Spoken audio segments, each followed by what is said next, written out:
So you just found the Razer Blade 16 with the RTX 5080 on Amazon and it looks perfect until you scroll down and see the price tag. That's the moment most of us hesitate. Is this thing really worth it, or is it just another flashy spec sheet that feels underwhelming once you start using it? Link is in the description if you want to check the product details on Amazon. Look, I get it. You want a gaming laptop that doesn't scream desktop replacement when you carry it to class or a coffee shop. Razer's been pushing the ultra-thin gaming aesthetic for years, and this Blade 16 is their latest attempt to make a 16-inch powerhouse feel like a MacBook. But does it actually deliver on that promise, or is it just thin in the wrong places? Let's start with the elephant in the room, the RTX 5080. Yeah, it's next gen, but in a laptop this size, the real question is whether it can sustain high frame rates without throttling into oblivion. The Blade 16 uses Razer's advanced vapor cooling, which is a step up from the usual heat pipes, but don't expect desktop-level performance. If you're playing Cyberpunk 2077 at max settings on the 240Hz OLED, you'll get great visuals and smooth gameplay, but you might see frame drops during intense scenes. It's not a deal-breaker, but it's not the always maxed-out experience you'd get from a thicker gaming rig. Now, the display is where this laptop shines. A 16-inch 240Hz QHD plus OLED panel with 0.2 milliseconds response time isn't just for bragging rights, it's a game-changer for competitive shooters like Valorant or CS2. The colors pop, the blacks are deep, and the motion clarity is insane. If you're into esports or fast-paced single-player games, this screen alone justifies the price.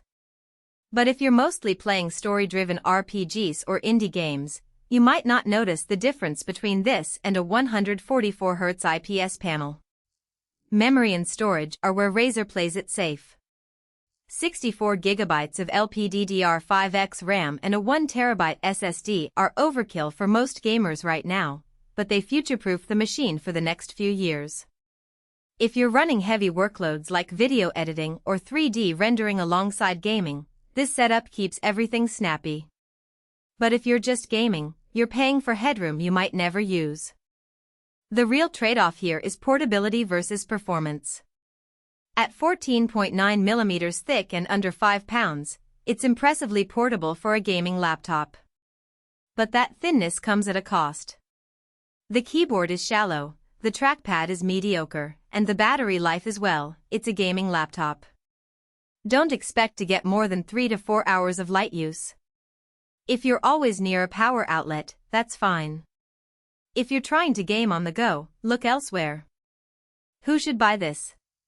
If you're a competitive gamer who prioritizes screen quality and portability, this is one of the best options out there.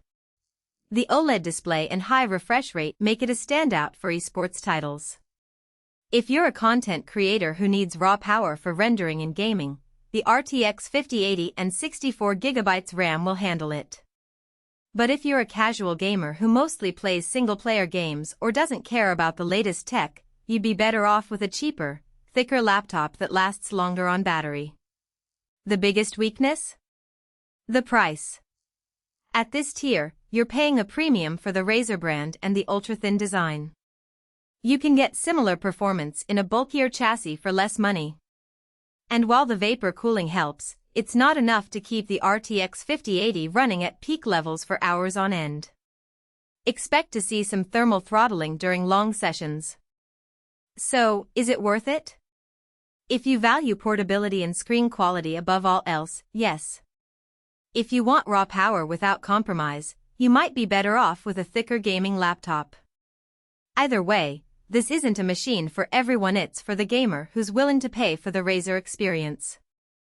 Check it out using the link in the description if you want to see the latest price and details.